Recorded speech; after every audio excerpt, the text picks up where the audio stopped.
आइए बेटा करते हैं अब क्वेश्चन नंबर 3। मैंने एग्जांपल 3 कहा था पर उससे पहले क्वेश्चन 3 करा रहा हूं, मेरे को लगा वो ज्यादा इंपॉर्टेंट है। क्या है? Show that if the diagonals of a quadrilateral bisect each other at right angles then it is a rhombus। कहते हैं शो करो कि अगर एक क्वाड्रिलेटरल के डायगोनल्स एक दूसरे को 90 पे बाइसेक्ट करे तो वो एक रोम्बस है। समझो, एक बात तो आपको समझ आ गई कि क्या प्रूफ करना है इतनी लंबी स्टेटमेंट से। शो करना है क्या? शो करना है क्या कि वो एक रोम्बस है। तो सबसे पहला काम ना रोम्बस की शेप बना लो, बाद में क्वेश्चन पढ़ेंगे। सबसे पहले रोम्बस की शेप बना लो कि यार ये लेकर आना है मेरे को ABCD। रोम्बस प्रूफ करना है, गिवन नहीं है, ठीक है। टू प्रूव ABCD से रोम्बस, ठीक है। अब कैसे होगा सवाल ये आता है, और है क्या?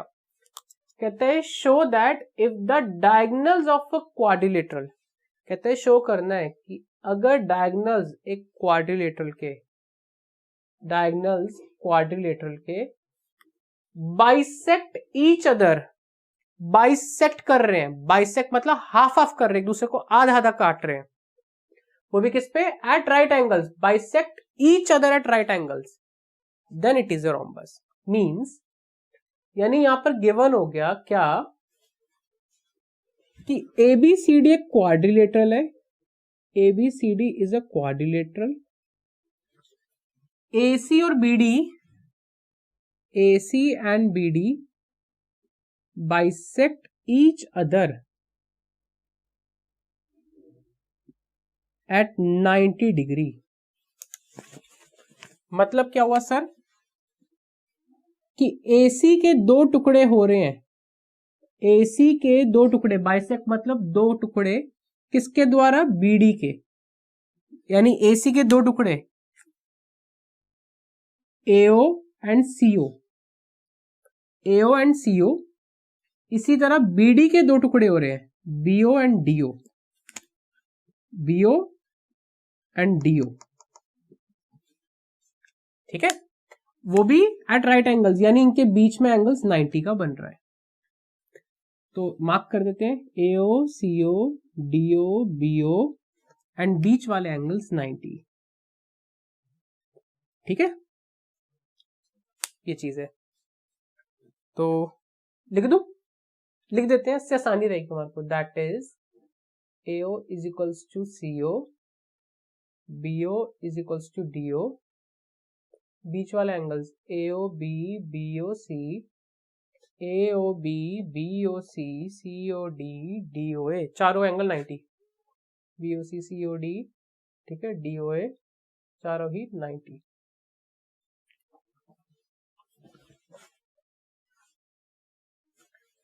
ओके, कहते हैं प्रूफ करना है क्या? टू प्रूव ABCD एक रोम्बस है, ABCD इज अ रोम्बस। अब रोम्बस प्रूफ करने के लिए आपको ऑल साइड्स इक्वल करनी होगी। AB is equal to BC is equal to CD is equal to AD। तो बहुत आसान है ट्रिक, बहुत ज्यादा आसान। देखो भाई बहुत आसान है, AB BC CD AD। वैसे तो हमारा एक ओपिनियन रहता है कि आप सबसे पहले एक पैरेललोग्राम प्रूफ कर दो। अगर मैं आपको बोलूं सबसे आसान तरीका होता है पैरेललोग्राम प्रूफ करना, उसके बाद कोई भी चीज लेकर आना। तो करें? आओ, बिना उसके भी कर सकता हूं मैं।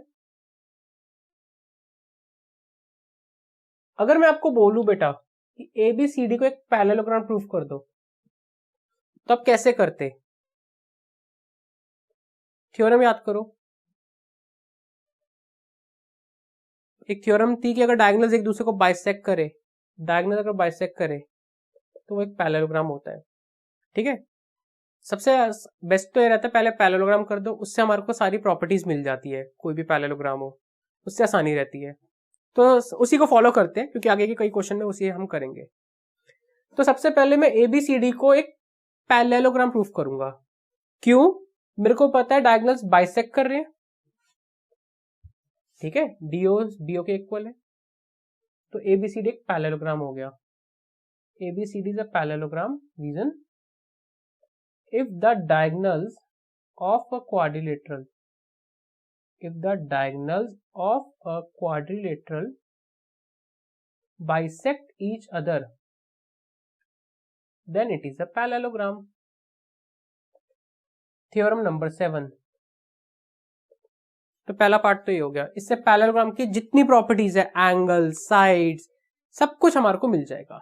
ओके, नाउ नेक्स्ट थिंग, अब मेरे को रोम्बस प्रूफ करना है. तो रोम्बस के लिए मेरे को दो एडजेसेंट साइड्स इक्वल करनी है, क्योंकि पैरेललोग्राम है तो automatically A B C D आ गया, ए डी बी सी आ गया, ऑटोमेटिकली आ गया. अब सिर्फ ये प्रूफ करना है कि ए बी और बी सी इक्वल हो जाए, एडजेसेंट साइड्स. आइए सर,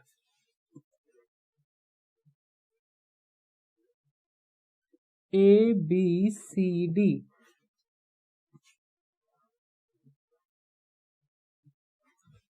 दो ऐसे ट्रायंगल पिक करिए, ऐसे दो ट्रायंगल पिक करिए जहां पर आपका ए बी और बी सी आए. देखो ऐसे ट्रायंगल, क्योंकि हम उससे कॉन्ग्रुएंट कर देंगे. एक ट्रायंगल है एओबी, एओबी, दूसरा है सीओबी. हम इन दो ट्रायंगल्स को कॉन्ग्रुएंट कर देंगे.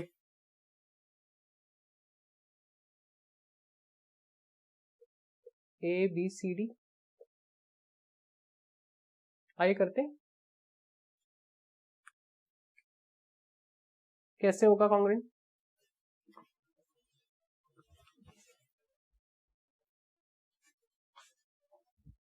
देखिए ध्यान से,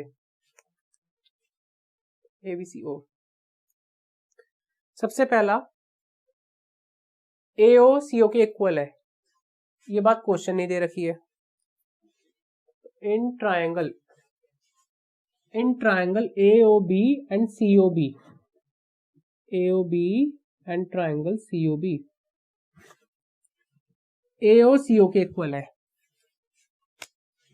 ये लिखिए, क्वेश्चन ने लिखा था बाइसेक्ट वाली बात. AO is equals to CO given, और दूसरा BO common, BO is equals to BO common. ठीक है. तीसरा एक चीज और, एंगल AOB, बीच वाला एंगल 90 है, angle AOB is equals to angle COB each 90. तो ट्रायंगल्स हो गए मेरे कॉन्ग्रुएंट. कौन सा रूल एप्लीकेबल हुआ? साइड एंगल साइड, दो साइड के बीच वाला angle, side angle side, SAS. फायदा, CPCT से AB is equals to BC, CPCT से AB is equals to BC आ गया. अब बस मेरा ये हो गया रोम्बस, AB BC के इक्वल आ गया.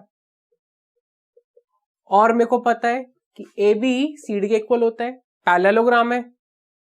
ठीक है, AB BC के इक्वल आ गया, AB CD के इक्वल है, और BC AD के इक्वल है. ऑपोजिट साइड्स पैरेललोग्राम की इक्वल होती है, opposite sides of parallelogram are equal.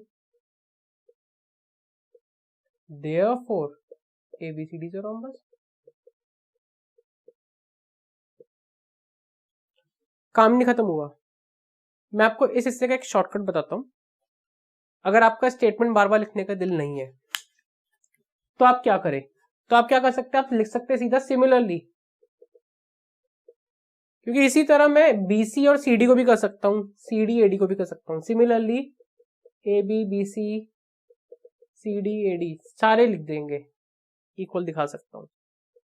Therefore ABCD is a rhombus. तो ये दोनों ऑप्शन आपके पास है, जो आपको कंफर्टेबल लगे आप उसे फॉलो कर सकते हैं. यहां तक कि अगर आप इस क्वेश्चन में, पर्टिकुलरली इस क्वेश्चन में कह रहा हूं, हर क्वेश्चन में नहीं, इस क्वेश्चन में अगर आप ये प्रूव ना करें कि ABCD पैरेललोग्राम है, सिर्फ इतना पोर्शन प्रूव कर दे कि AB BC के इक्वल है, फिर सिमिलरली कर दे, तो भी काम हो जाएगा. पर आने वाले क्वेश्चन में ये चीज नहीं चलेगी, अभी दिखाऊंगा आपको। आने वाले क्वेश्चन में आपको पैरेललोग्राम पहले प्रूफ करना ही होगा, ठीक है। तो इसलिए स्पेशली एडवाइस करिए मैंने कि आप पैरेललोग्राम प्रूफ करिए। ओके, इसे नोट करते हैं। अब करेंगे क्वेश्चन नंबर 4।